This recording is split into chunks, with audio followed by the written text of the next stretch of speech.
also was on the score sheet in the first half. England will be questions of potential title winners. Oh! For Little here, spotted the runner Vivian Miedemar. Clinical. Lenny Goldson now, quick feed, scores for United. Weir. Oh, help! Fala galera, eu sou Amanda Viana e tô chegando aqui nesse episódio para fazer um balanço da participação da seleção da Inglaterra na Arnold Clark Cup.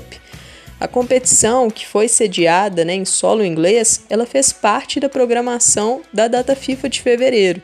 Esse torneio contou, além das Lionesses, com a participação da Espanha, da Alemanha e do Canadá. Primeiramente, vamos passar aqui pelos resultados da Inglaterra ao longo da competição. No primeiro jogo, as Lionesses se enfrentaram as canadenses e o resultado foi 1-1. Na segunda partida, a Inglaterra e Espanha não saíram do zero. E no terceiro jogo, a Inglaterra bateu a Alemanha por 3-1. Com essa combinação de resultados, o conjunto inglês se sagrou campeão, porque bateu a Espanha no saldo de gols. Ambas as seleções terminaram com 5 pontos, mas a Inglaterra levou vantagem no saldo de gols. Passando para as premiações individuais, a Millie Bright, zagueira inglesa, e Alexia Putellas, meio-campista espanhola, elas dividiram o troféu de artilharia, 2 gols para cada. E a espanhola Atenea del Castillo foi eleita a melhor jogadora da competição. Então agora vamos passar por alguns detalhes, de cada confronto e depois amarrar aí a participação inglesa. Só um destaque mesmo inicial, várias seleções sofreram nessa data FIFA com efeitos da Covid, Muitas jogadoras testaram positivo, a seleção alemã sofreu muito, foi com muitos desfalques pelo Covid e também algumas lesões, A seleção espanhola também sofreu com isso, a seleção inglesa sofreu com algumas lesões, a zagueira Lotte Wubben-Moy do Arsenal acabou cortada, Ela estava lesionada, então só para a gente não deixar esse detalhe fugir. A primeira partida foi Inglaterra 1, Canadá 1, os gols foram da zagueira Millie Bright e, pelo lado canadense, da atacante Janine Beck. Já na escalação, algumas coisas me chamaram a atenção. A Sarina Wiegman, comandante da seleção, que assumiu o cargo depois da Olimpíada de Tóquio, ela optou pela Leah Williamson, jogadora do Arsenal, como meio-campista, ao lado ali, fazendo dupla com a Keira Walsh, que é do Manchester City. E não é a primeira vez que isso acontece. A Sarina, ao que parece, tem aí uma preferência por ter a Williamson no meio, a Leah Williamson, que é até a capitã da Sarina, ela que ficou fora da última data FIFA porque estava lesionada, então voltando agora, e essa preferência no meio parece que é muito por qualificar o setor, A Leah é uma jogadora muito boa com a bola no pé, tem ótimos passes e também dá aquela solidificada, porque é uma jogadora que fecha bem os espaços, então essa dupla dela com a Walsh é bem interessante. E a zaga foi formada pela Lucy Bronze, pela Millie Bright, pela Alex Greenwood e pela Demi Stokes. Pelas escalações que tenho visto da Inglaterra, dá para inferir que a única posição aí onde a gente tem uma briga mesmo pela titularidade, é na lateral esquerda, que hoje parece ser disputada pela Stokes, pela Rachel Daly, que não é, defensora, No clube ela joga como atacante, mas na seleção inglesa ela costuma atuar ali pelas laterais, tanto a direita quanto a esquerda, e também pela Jazz Carter, a jogadora do Chelsea, que é uma defensora muito versátil, pode atuar tanto como lateral ou zagueira. Então, vamos aos destaques da partida.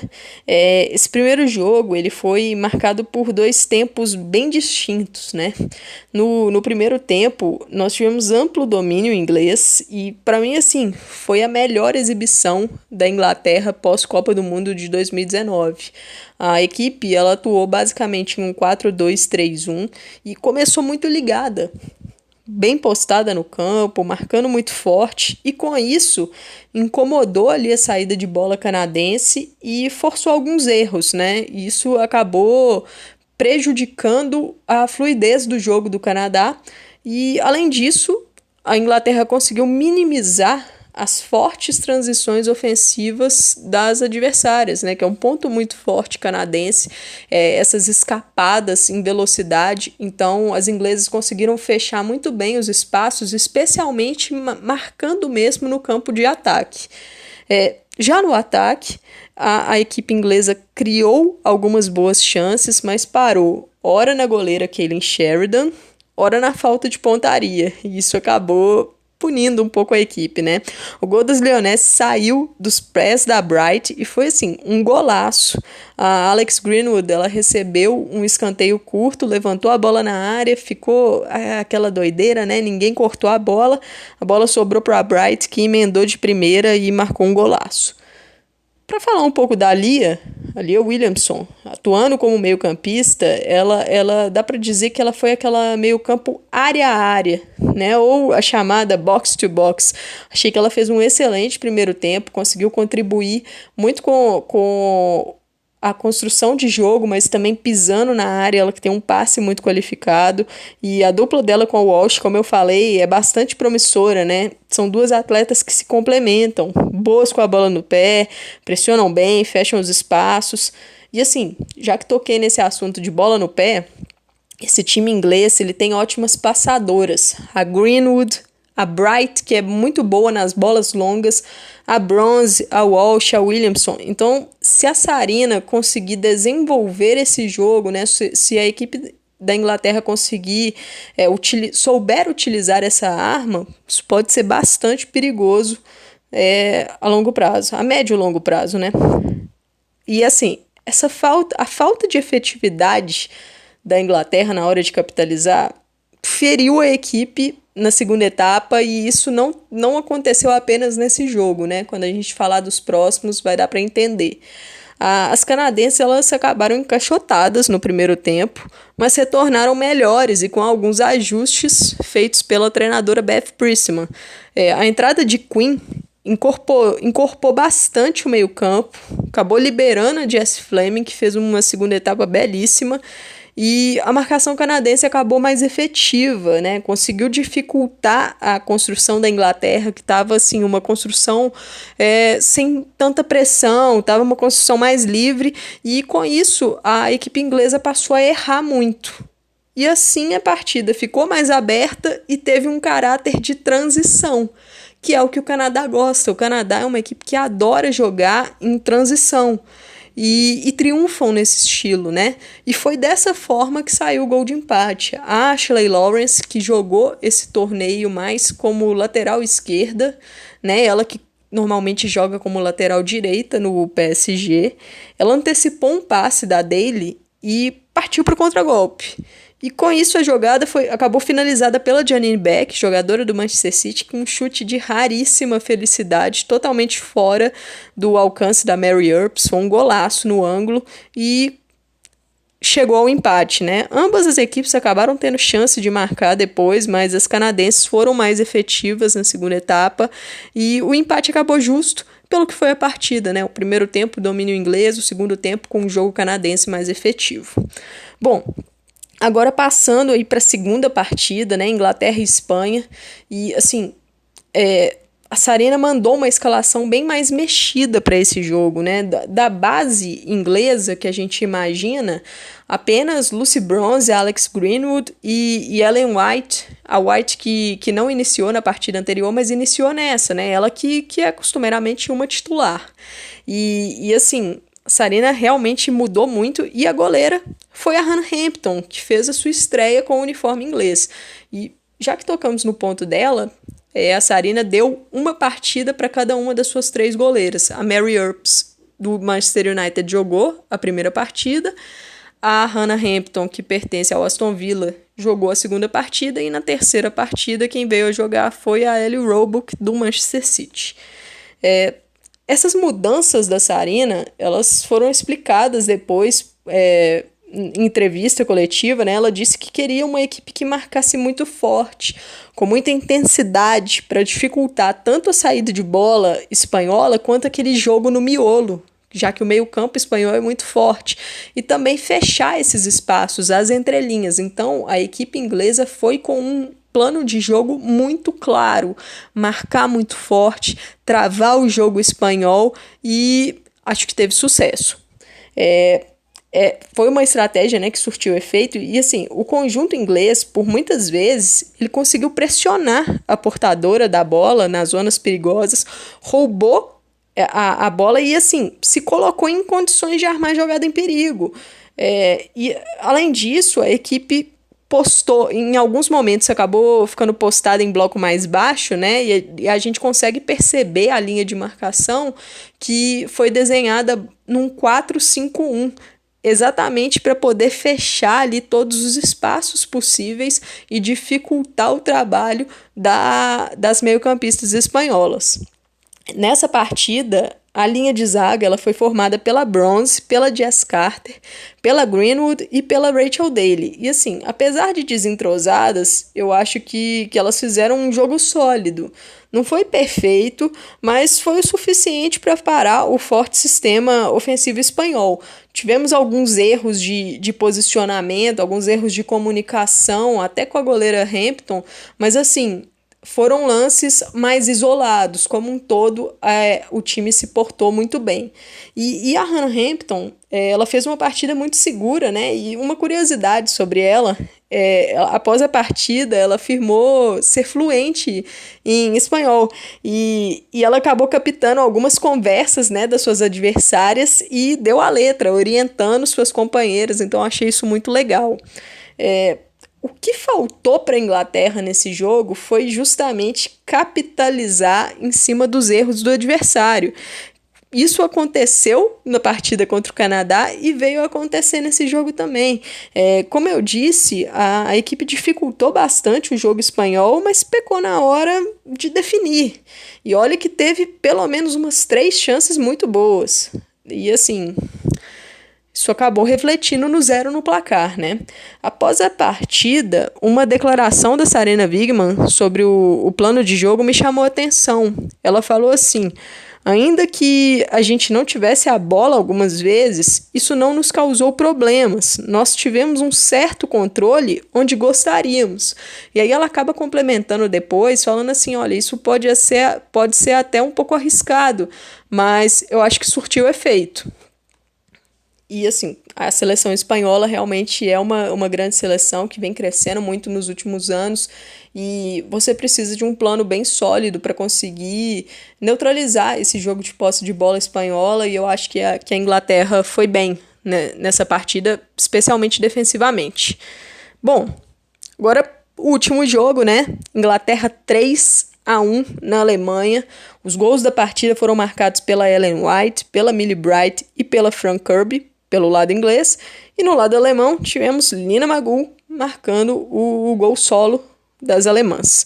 Essa vitória, além de assegurar o título da Arnold Clark Cup, ela garantiu a quebra de alguns recordes que vinham aí negativos, né, para as inglesas. A equipe venceu as alemãs pela primeira vez em solo inglês e elas voltaram a vencer uma seleção top 10 da FIFA após 9 jogos, amargando ou derrotas ou empates. E assim, como um todo, né, de todos os 3 jogos, eu acredito que esse tenha sido mais aberto que a Inglaterra fez, né? A Inglaterra começou muito forte, conseguiu capitalizar rápido com a Ellen White, que foi bem oportunista dentro da área, aproveitando uma jogada lá da Fran Kirby. Só que a Alemanha começou a equilibrar a partida e oferecer mais perigo ao gol inglês, com boas transições também, né? E a Lina Magull, numa belíssima cobrança de falta próxima à área, empatou ainda na primeira etapa. Queria destacar aqui a Lauren Hemp. Ela fez um belíssimo torneio. Ela foi destaque em todos os jogos que ela atuou. Foi titular na primeira e na terceira partida. Na segunda partida ela entrou no segundo tempo, mas botando fogo na partida, né? E assim, ela chamou a responsabilidade para si, mas na reta final da segunda etapa, buscando o gol da vitória, porque o empate ele dava o título para as espanholas, então não era um interesse inglês, né? Ela fez uma jogada simplesmente fantástica, costurou o sistema defensivo alemão todo e criou a oportunidade que culminou no gol da Millie Bright, né? A Millie Bright, Destaque, ela estava impedida no lance, mas a bandeirinha deixou seguir e o gol valeu, dando o 2-1 para a Inglaterra no placar. Vale o detalhe aqui que aos 82 minutos a Sarina ela lançou o time para o ataque, ela tira a Bronze e a White e coloca ela Tune e a Alessia Russo, duas jovens jogadoras do Manchester United, duas atacantes, e com isso ela acaba mexendo na posição de todo mundo no time. A Daly vai para a lateral direita, a Lauren Hemp passa a ocupar um espaço que era basicamente de lateral esquerda, ela mexe no time todo para lançar a equipe para o ataque. E com isso, ela acaba movendo a Millie Bright, zagueira, pro ataque, né? Que atuou basicamente como uma centroavante por alguns minutos. E no lance do gol, ela estava atuando como uma centroavante. E após a partida, a Sarina fala muito nesse sentido, né? Ela diz: precisávamos de mais uma jogadora lá na frente. E ela, no caso a Bright, é muito forte, boa cabeceadora e boa com a bola nos pés. Eu sei que isso era um risco, mas acabou dando certo.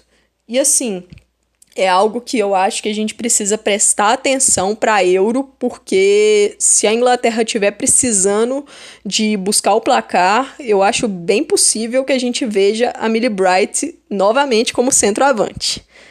Bom, gente, agora vamos fazer um balanço geral aí, concluir o que foi esse torneio, né, essa data FIFA para a Inglaterra.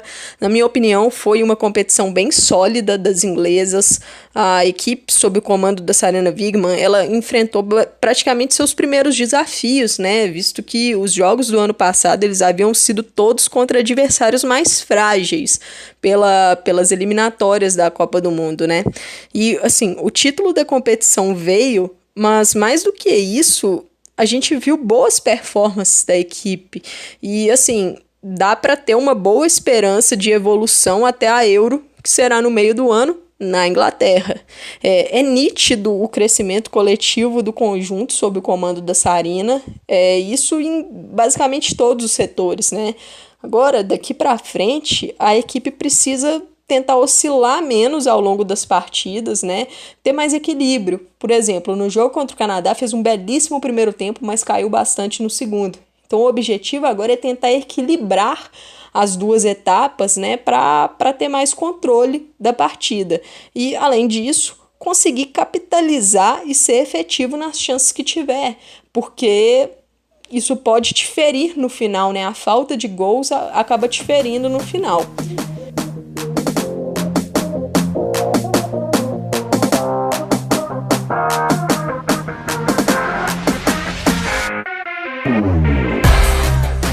Bom, gente, sobre a data FIFA da Inglaterra é isso. Obrigada aí pela audiência. Sigam aí novamente os conteúdos do PFF, nos acompanhem nas redes sociais. Eu sou Amanda Viana. Até a próxima. Valeu!